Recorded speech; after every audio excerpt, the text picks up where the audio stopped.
एक दिन हमारी सासू जी से हंस के बोली जेठानी,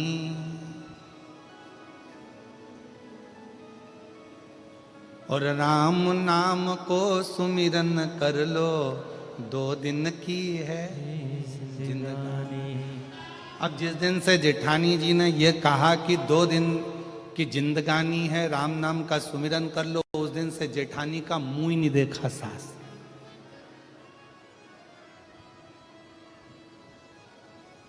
ये तो ये गलत चाहती है, ये गलत सोच रही है, गलत विचार कर रही है, ये चाहती है कि मेरे प्राण छूट जाए, मैं मर जाऊं। ना ना ना,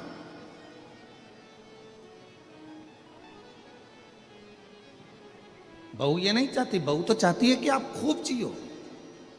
बस इतना सा निवेदन है कि संसार की लौकिक बातों को छोड़कर, संसार की बातों का स्मरण ना करते हुए भगवान देवादिदेव महादेव की बात का स्मरण करें। राम नाम, कृष्ण नाम, शिव नाम, नारायण, जिसको तुम भज सकते हो, जिसका तुम स्मरण कर सकते हो, उसका स्मरण करो।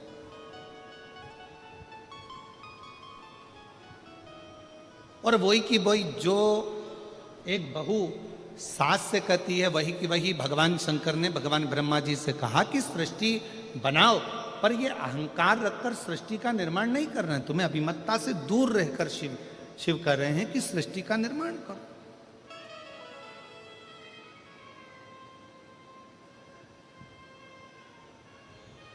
सहन नहीं हुआ ब्रह्मा जी से,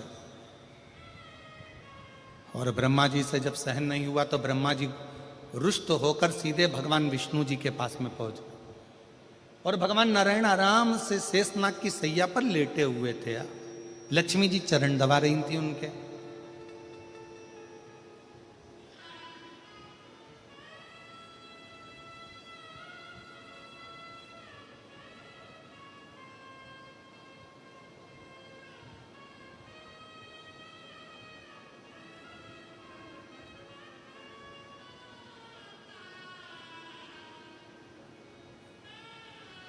पहुंच गए ब्रह्मा जी, लक्ष्मी जी की दृष्टि पड़ गई भगवान ब्रह्मदेव के ऊपर।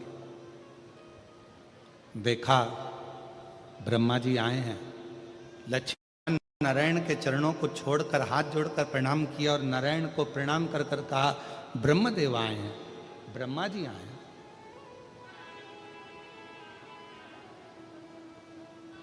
ब्रह्मा जी? हाँ। भगवान विष्णु उठे, ब्रह्मा जी ने प्रणाम किया भगवान नारायण को, नारायण ने प्रणाम किया भगवान ब्रह्मा जी।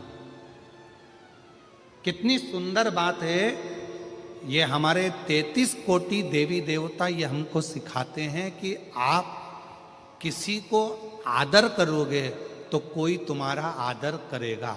आप किसी को प्रणाम करोगे, कोई आपको प्रणाम करेगा। आपके पास देने के लिए जो है वो आप सामने वालों को दोगे तो सामने वाला भी आपको वही देगा जो उसके पास में होगा। किसी के पास गुलाब का फूल है तो गुलाब का फूल देगा, किसी के पास कीचड़ होगा तो वो कीचड़ देगा, किसी के पास सम्मान होगा तो सम्मान होगा, किसी के पास आदर होगा तो आदर देगा। आप यदि किसी को आदर दे रहे हो, किसी को प्रणाम कर रहे हो, किसी को नमन कर रहे हो, किसी को साधुवाद कर रहे हो, किसी को धन्यवाद कर रहे हो, तो वो सामने वाला भी, भले उसके अंदर कितना भी कपट भरा हो, कितना भी अंदर बेईमानी भरी हो, फिर भी अगर आपने हाथ जोड़ा है तो सामने वाला भी आपके हाथ जरूर जोड़ेगा, आपको सम्मान जरूर करेगा, आदर जरूर करेगा, सत्कार जरूर देगा।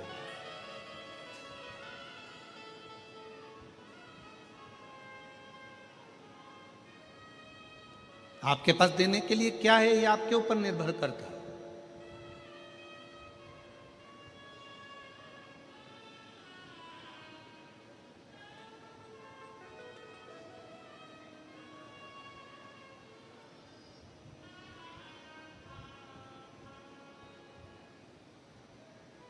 ब्रह्मा जी ने प्रणाम किया, भगवान विष्णु ने प्रणाम किया।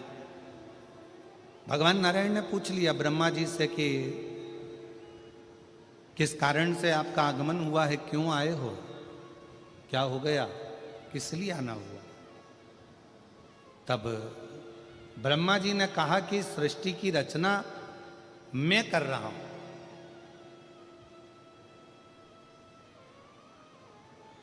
सृष्टि की रचना मैं कर रहा हूं।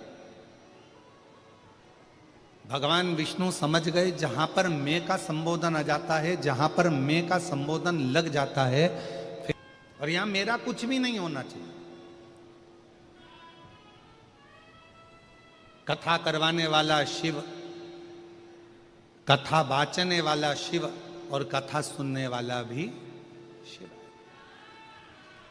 कितनी सुंदर बात कही कि स्वयं ईश्वर जी और गोरा जी के रूप में भगवान शंकर पार्वती गणा और गौर बनकर शिव महापुराण के यजमान बनकर कथा को श्रवण कराते हैं, श्रवण करते हैं, कराते हैं।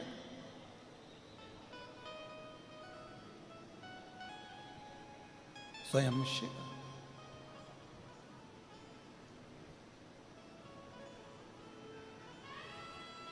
और प्रभु आपकी कृपा से सब काम हो रहा है, भोले आपकी कृपा से सब काम हो रहा है।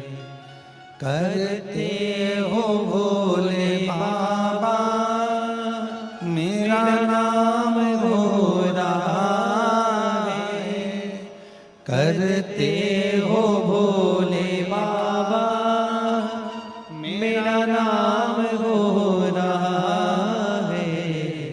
भोले आपकी कृपा से सब काम हो रहा है। शंभु आपकी कृपा से सब काम हो रहा है। भगवान ब्रह्मा जी ने जैसे ही कहा कि मैं सृष्टि की रचना कर रहा हूं, तो भगवान विष्णु की बुद्धि में आ गया कि अहंकार समाहित हो गया।